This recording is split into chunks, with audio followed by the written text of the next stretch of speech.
Hello everyone, welcome to Arts Academy. My name is Ankur Verma. Hopefully आप सब अच्छे होंगे. स्टार्ट करते हैं अपनी चैप्टर्स. जो हमारा चैप्टर चल रहा है वो chapter the end of bipolarity. Previous classes में हमने इसके इंट्रोडक्शन और इसके साथ इसके मीनिंग्स के बारे में डिस्कस किया, तो ये आप देख सकते हैं. और इसके साथ साथ ईज़िली अगर नोट्स भी बना सकते हैं. अगर कहीं पे भी कोई भी प्रॉब्लम है यू कैन आप कमेंट कर सकते हैं. ईज़िली मैं रिप्लाई ज़रूर करूँगा. अब हम इस चैप्टर के मेन सबसे फर्स्ट टॉपिक के ऊपर आते हैं. सबसे फर्स्ट टॉपिक क्या है? सबसे फर्स्ट टॉपिक है, ध्यान से समझिएगा, what was the Soviet system. इसमें हम एक कंट्री के सिस्टम के बारे में बात करने जा रहे हैं, या फिर हम कह सकते हैं एक यूनियन के सिस्टम के बारे में बात कर रहे हैं. सिस्टम दैट मीन्स कोई भी कंट्री है, यूनियन है, तो वो चलती है. मतलब दैट मीन्स उसको चलाया जाता है, लेकिन कोई ना कोई उसके लिए सिस्टम रखाया जाता है कि हाँ आपको अगर काम करना है तो इस सिस्टम से काम करना है. दैट मीन्स कि अगर कोई भी मशीन है तो उसका कोई ना कोई अपना एक सिस्टम होता है, या कोई भी चीज़ रन कर रही है तो उसका अपना खुद का एक सिस्टम होता है. लेकिन इसमें हमें जो सिस्टम की बात करनी है वो किसकी बात करनी, कोई और नहीं बल्कि यूएसएसआर है. दैट मीन्स जो रशिया है, रशिया को पहले यूएसएसआर के नाम से जानते हैं, आपको पता ही है.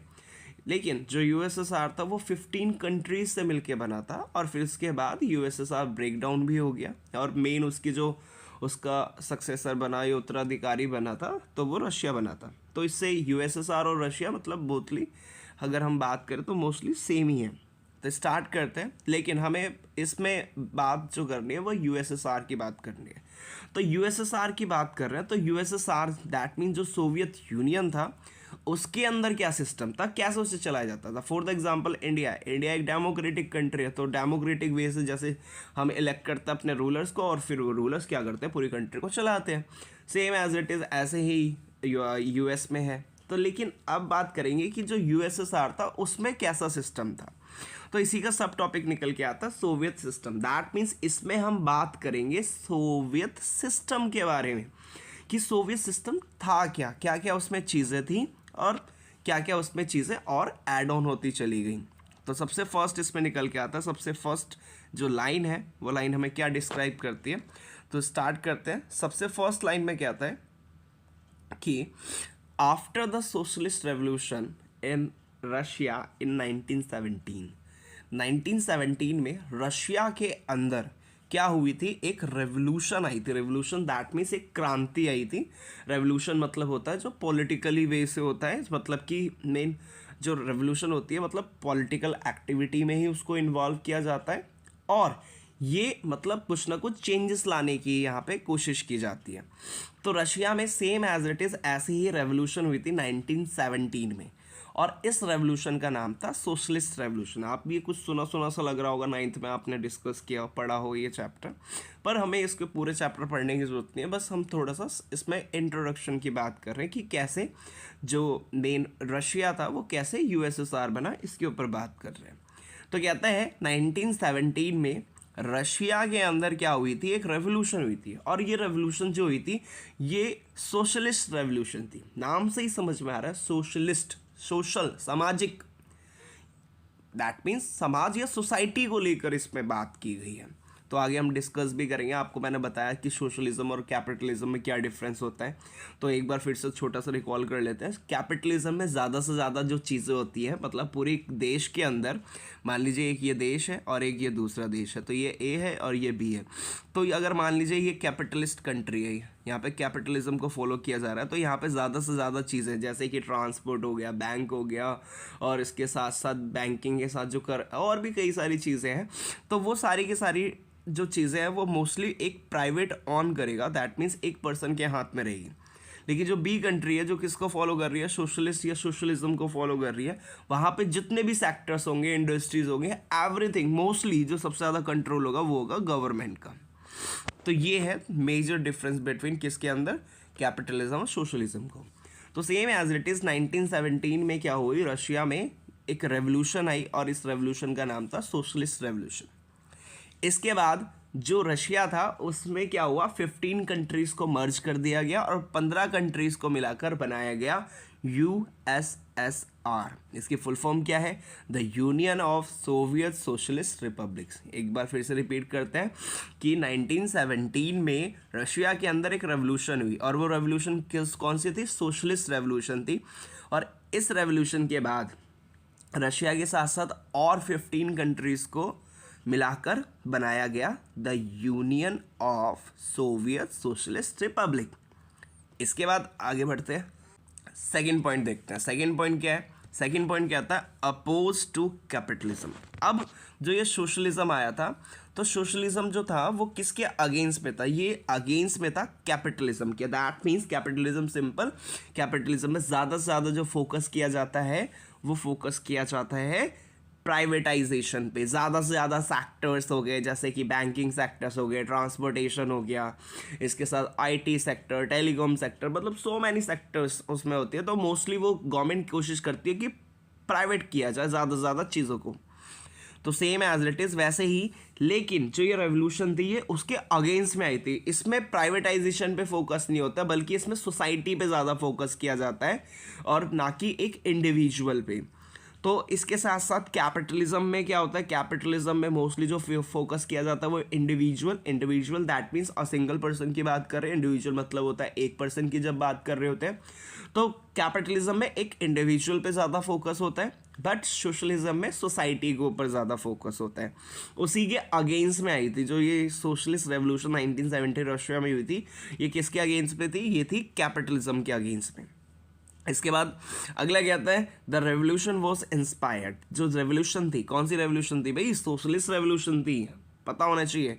कौन सी रेवोल्यूशन हुई? सोशलिस्ट। कब हुई थी? 1917 में। तो 1917 में जो ये रेवोल्यूशन थी, सोशलिस्ट रेवोल्यूशन, ये इंस्पायर्ड थी। इंस्पायर मतलब होता है प्रेरित होना। बहुत ज़्यादा किस चीज़ से प्रेरित थी? सोशलिस्ट जो रेवोल्यूशन हुई थी ये किससे प्रेरित थी? इंस्पायर्ड थी। तो सबसे पहले क्या था? Idols of socialism. That means कि जो सोशलिज्म के आइडल्स हैं, आइडल्स कह सकते हो उसके जो आदर्श है। सोशलिज्म में मोस्टली जो मैंने आपको बताया कि ज़्यादा से ज़्यादा चीज़ों किसके हाथ में होती है? गवर्नमेंट के हाथ में होती है। सेकंड थिंग, ज़्यादा से ज़्यादा यहाँ पे सोसाइटी के बारे में सोचा जाता है। सोसाइटी के वेलफेयर करना, कल्याण करना, उनको बेसिक फैसिलिटीज़ देना, ये इस चीज़ पे सोसाइटी को कैसे डेवलप किया जा सकता है उसके ऊपर फोकस होते हैं। तो यही आइडल्स हैं इसी के अंदर। किसके अंदर आता है? सोशलिज्म के।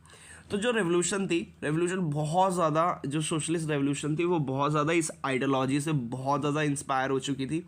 Second, eggetarian society. Eggetarian society की बात की जा रही है कि जितने भी ये सोशलिस्ट जो थे या सोशलिज्म को फॉलो करने वाले थे, ये जो मेन सोसाइटी चाहते थे कि सोसाइटी हमारी, सोसाइटी दैट मीन्स एक जो हमारा समाज है वो कैसे बने, उस समाज के अंदर सभी को क्या मिले? इक्वालिटी मिले।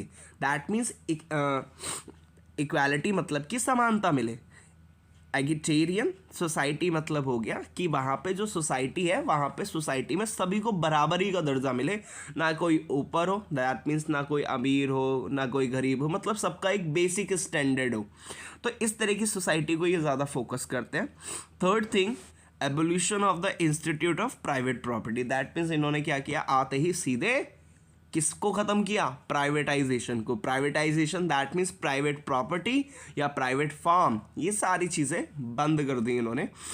तो that means private property, that means simple कि जो प्राइवेट खुद के लोगों के खेत खलियान जो बड़े बड़े, तो उन सबको उन्होंने किस में? मेन जो कलेक्टिव, जिसमें कई सारे लोग हो, कलेक्टिव फार्मिंग को इन्होंने फोकस करना शुरू कर दिया। तो इन्होंने प्राइवेट प्रॉपर्टी बंद कर दी। एबोल्यूशन मतलब होता है उस चीज़ को बंद करना, ख़त्म करना। इसके साथ साथ लास्ट इसमें जो इंस्पायर थी वो किससे थी? Society based on the principles of equality. That mean जो सोसाइटी है, समाज है, वो किस पर बेस्ड होना चाहिए? इक्वालिटी पे होना चाहिए। मतलब कि इसमें कहावत से कह सकते हैं कि सोशलिज्म मतलब जो आइडियोलॉजी है एक्चुअल में तो बहुत अच्छी है, अगर जो इसको अच्छे से फॉलो करता है। तो इसमें ये कहता है कि अगर कोई एक पर्सन को एक गिलास दूध मिल रहा है तो सोसाइटी में रहने वाले हर एक पर्सन को एक गिलास दूध ज़रूर मिलेगा।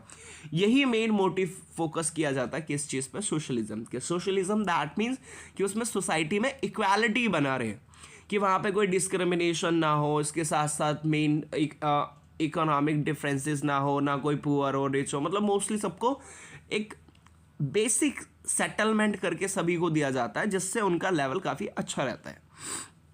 तो ये सारी की सारी चीज़ें थी जिससे ये रेवोल्यूशन पूरी इंस्पायर थी। तो अगर आपसे पूछे कि रेवोल्यूशन किससे इंस्पायर थी, तो सबसे पहले जो आइडल्स थे, आइडल्स मतलब कि जो सोशलिज्म की जो मेन चीज़, सोशलिज्म की मेन चीज़ यही है कि सोसाइटी बेस्ड होनी चाहिए इक्वालिटी पे, इसके साथ साथ प्राइवेट प्रॉपर्टी एबोलिशन होने चाहिए, और इसके साथ साथ एगिटेरियन सोसाइटी होनी चाहिए। दैट मीन्स कि जो सोसाइटी है वो बिल्कुल कैसी होनी चाहिए, बिल्कुल इक्वालिटी में, दैट मीन्स इक्वल होनी चाहिए, इस चीज़ पे फोकस किया है। अब आ जाते हैं नेक्स्ट पॉइंट पे। तो सेकंड हमने पॉइंट इसमें डिस्कस कर लिया, और सेकंड के बाद अब हम बात करते हैं थर्ड पे। तो थर्ड इसमें क्या निकल के आता है, तो क्या था, the makers of the Soviet system gave primacy to the state and institutions of the party. अब क्या था, जो सोवियत सिस्टम्स के मेकर्स थे, मेकर्स कौन होते हैं, जो बनाते हैं, सोवियत सिस्टम को बनाने वाले जो लोग थे, उन्होंने सबसे ज़्यादा, सबसे पहली मेन प्रधानता, प्राइमेसी मतलब होती है सबसे पहले जो इम्पॉर्टेंस या प्रायोरिटी जो होती है, वो सबसे पहले किसको दी, स्टेट को दी। सेकंड थिंग किसको दी, पार्टी को दी। दैट मीन्स कि वहाँ पे जो पार्टी थी उसको इन्होंने सबसे पहले मेन सबसे पहले रखा। किसने रखा था, जो सोवियत सिस्टम के मेकर्स थे। तो आप जो सोवियत सिस्टम के जो मेकर्स थे, मेकर्स दैट मीन जो सोवियत सिस्टम को बनाने वाले लोग थे, उन्होंने सबसे पहले स्टेट को प्राइमेसी दी, और इसके साथ साथ उसके बाद किसको दी, पार्टी को दी। तो मतलब कि इनके लिए सबसे पहले होगा स्टेट, दैट मीन्स कंट्री कह सकते हैं, और दूसरे नंबर पे इनके लिए होगा पार्टी। आगे बढ़ते हैं।